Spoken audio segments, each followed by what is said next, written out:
안녕하십니까. 제3의 힘 이수봉TV의 이수봉입니다.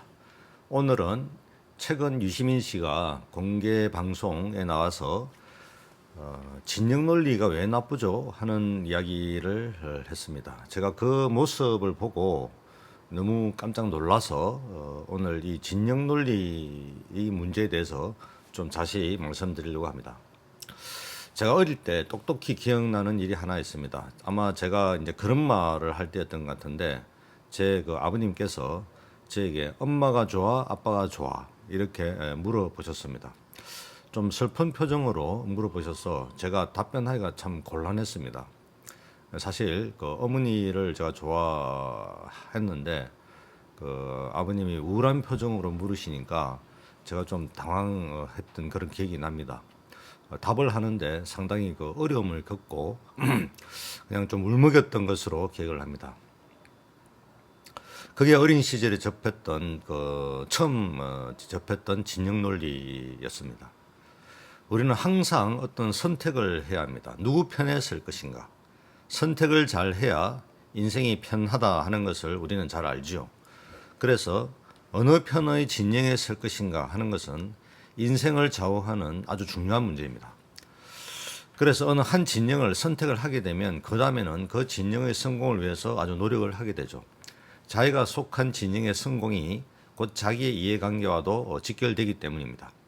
그래서 진영 논리가 생겼고 이 진영 논리는 어떤 이성의 영역 그리고 객관적 진리나 진실의 논리가 아니라 이해관계의 영역으로 됩니다.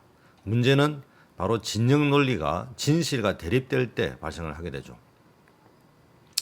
유시민 씨가 진보 진영이 진영 논리에 빠졌다 이런 지적에 대해서 왜 나쁘냐? 그건 언론에서 칼럼 쓰는 분들이나 지키시라.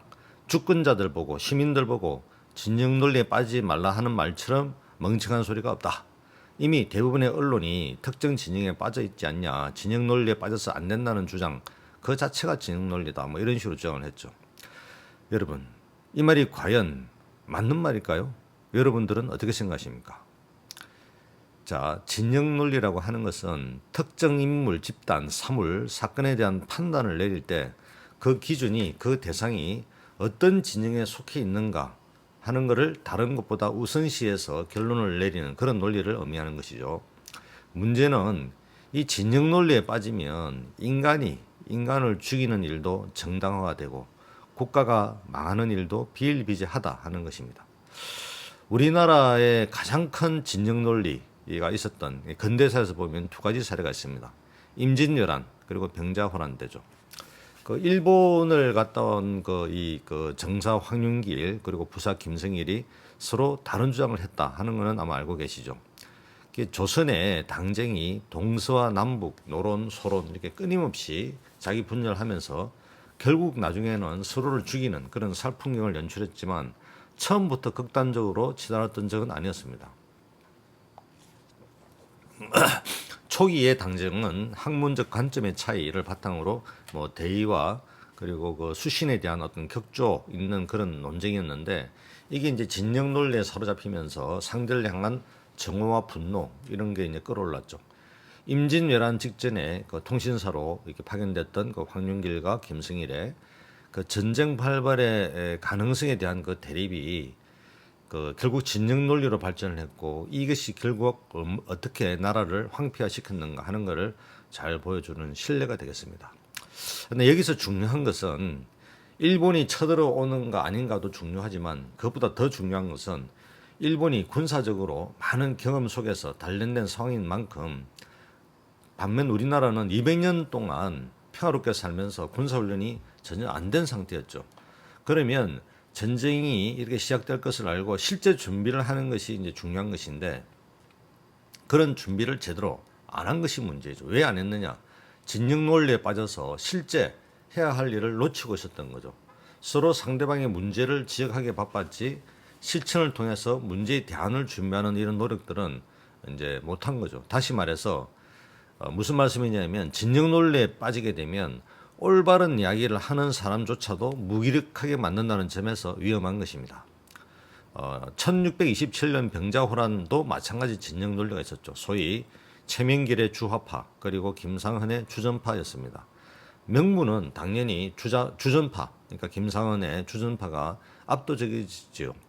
싸우자 하는 것처럼 선명한 게 없으니까요. 그런데 싸울 실력도 없이 주장하는 그 주전론에 최명길의 주화파는 좀 더 책임 있는 정치를 요구했다, 이런 주장도 있습니다. 하지만 이런 그 갈등들 자체가 계속 이어지면서 결국 조선의 어떤 그 영향들을 다 갉아먹었던 이런 애가 되겠습니다. 뭐 세계 역사에도 이런 진영 논리의 해악에 대한 그런 구체적 사례는 차고 넘치죠. 냉전 당시 어떻습니까, 여러분? 미국과 소련은 동맹 관계만 유지하면 해당 정권이 비도덕적 또 비윤리적 행위를 자행을 해도 묵인하거나 오히려 도와주는 그런 경우가 많았죠. 그래서 미국의 그 이런 행태가 훗날 제3세계에 반미 정서가 만연하게 된 그런 원인이 되겠습니다. 소련도 뭐 똑같았죠. 앙골라 그리고 모잠비크 또 남예멘 같은 그 사회주의 국가들이 내전에 개입을 하면서 친소 노선만 걸면 뭐 인종 청소, 약탈, 밀수 어떤 짓거리를 하든지 신경을 안 썼죠. 그러다가 결국 그 아프가니스탄에서 이렇게 쫓겨나지 않았습니까? 자, 나치 독일은 어떻습니까? 독일의 아리아인만을 우수한 인종으로 강조한 결과 어땠죠? 유티엔 학살이라고 하는 대참극이 벌어졌습니다. 인종주의를 배경으로 하는 이런 진영 논리가 이렇게 엄청난 비극을 초래하는데 이런 진영 논리가 왜 나쁘냐고요? 자, 유시민 씨 이야기를 다시 한번 확인하면, 자, 진영 논리 나쁜 게 아니다. 그거는 뭐 언론 칼럼 쓰는 사람이나 지켜라. 주권자들, 시민들 보고 진영 논리 빠지지 마라. 이런 말처럼 멍청한 말이 없다. 물론 여기에 덧붙이는 말이 있어요. 이미 대부분의 언론이 특정 진영에 빠져 있다. 그래서 진영 논리에 빠져서는 안 된다는 주장 자체가 진영 논리라고 주장을 했는데, 이 말은 그러니까 선의로 해석을 하면 언론이 일방적 주장을 하는 진영 논리에 빠진 상태니까 균형을 잡으려면 우리도 좀 더 강력하게 진영 논리로 대응해야 한다. 뭐 이런 의도로 해석이 가능하겠죠. 말하자면 저놈이 거짓말을 하니 우리도 거짓말을 대응하는 것도 용납할 수 있다. 뭐 이런 것이겠죠. 자, 그런데 이게 우리가 악을 악으로 이기를 해서 되겠습니까? 그리고 폭력을 폭력으로 이기를 해서 되겠어요? 핵무기를 핵무기로 제압하려고 해서 되겠습니까? 감정을 다시 감정으로 다스리면 사람이 상하고 나라가 망하는 겁니다. 정치가 뭡니까? 정자정야, 정치라고 하는 것은 바르게 하는 것이다. 굽은 것을 펴는 거거든요.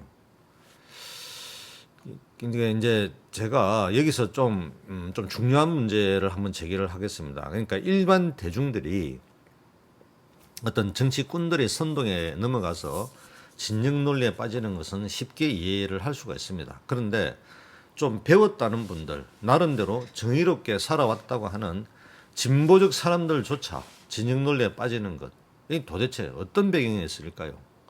족을 변호하는 많은 지식인들, 공지영, 이회수 등 나름 한 시대 지식인으로 평가받던 그런 사람들이 진영 논리에 빠져서 객관적 사실조차 팩트조차 부정하는 그런 참 이해할 수 없는 일들이 벌어졌죠. 그러니까 그리고 자유와 정의를 부르짖던 그 많은 운동권 활동가들조차 족이 저지르고 있던 소위 말하는 합법적 불공정을 비호하는 대열에 섰습니다. 이런 현상에 저는 사실 경악을 금치 못했습니다. 그들이 그토록 주장해왔던 그 정의, 도대체 왜 진영 논리 앞에서 이렇게 힘없이 무너지는 것일까요? 이런 현상의 근원은 뭘까요?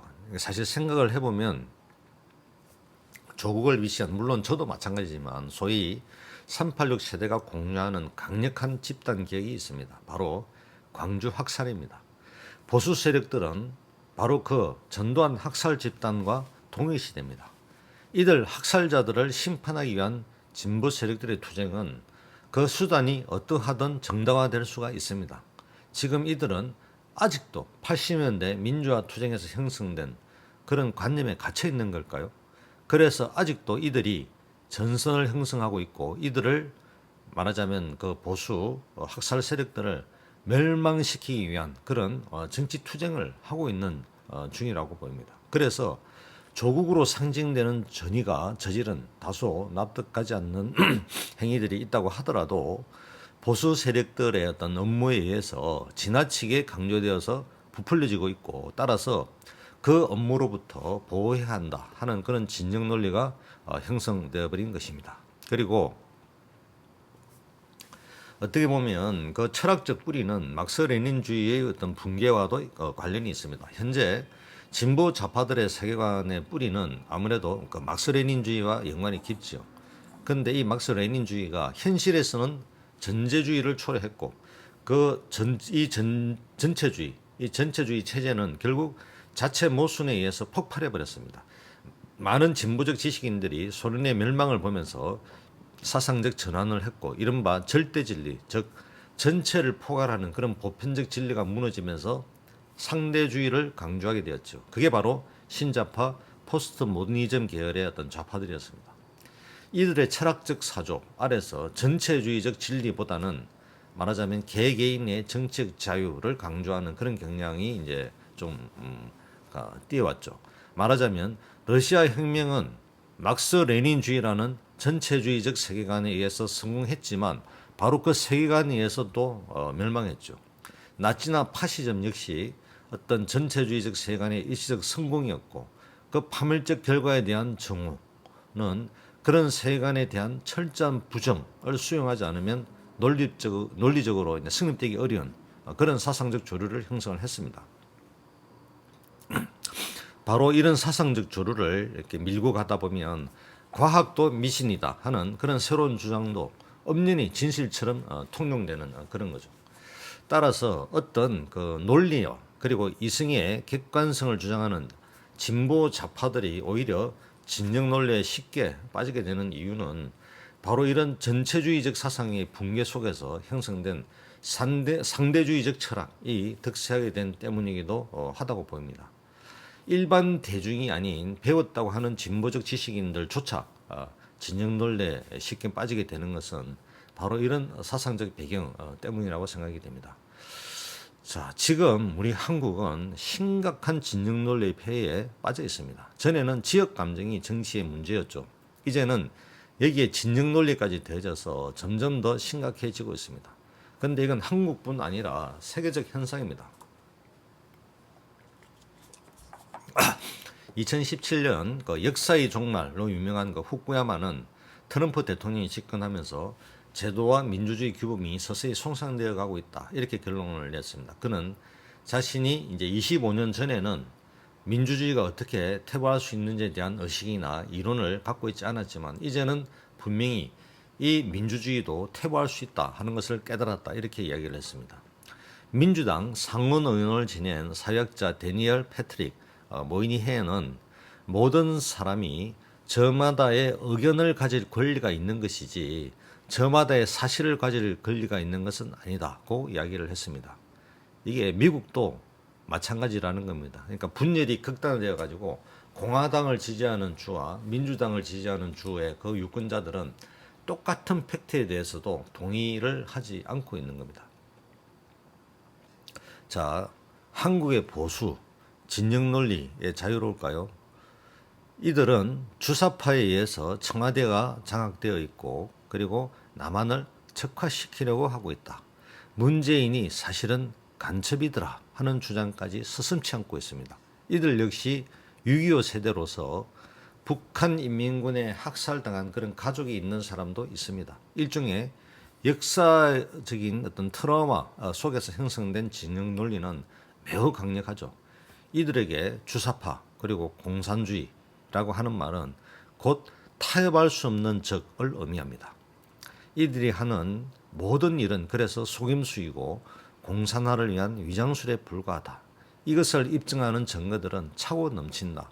이런 진영 논리 속에서 조국 일가의 여러 범죄 행위들은 용서할 수 없는 죄악이고, 이를 비유한 문재인 정권을 타도하는 것 역시 역사적 사명이다. 이제 이렇게 진영 논리에서 똘똘 말하자면 뭉쳐가는 중이라고 보입니다. 자, 그런데 이런 주장이 과연 팩트에 근거한 객관적 사실일까요?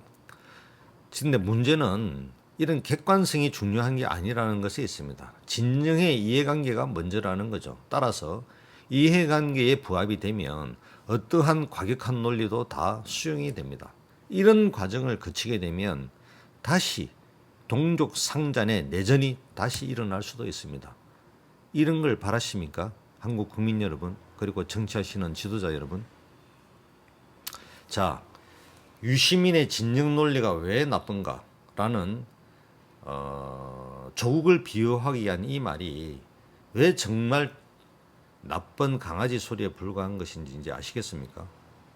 진영 논리는 인간이 인간을 죽이는 것을 합리화시켜주고 집단이 나라를 망하게 하는 것을 용인하고 한 민족이 다른 민족을 학살하는 것을 합리화시켜주는 그런 무슨 논리라고 하는 것을 다시 말씀드릴 필요가 있겠습니까? 역사에서 다 우리가 확인할 수 있는 사실이죠. 이런 사실을 놓고도 유시민 같은 사람이 무슨 지식인이라고 책을 쓰고 무슨 정치 지도자가 되겠다는 것이야말로 정말 위험한 일입니다. 그냥 가끔 예능에 나와서 낚시나 하십시오. 정치하면 정말 큰일 나는 겁니다.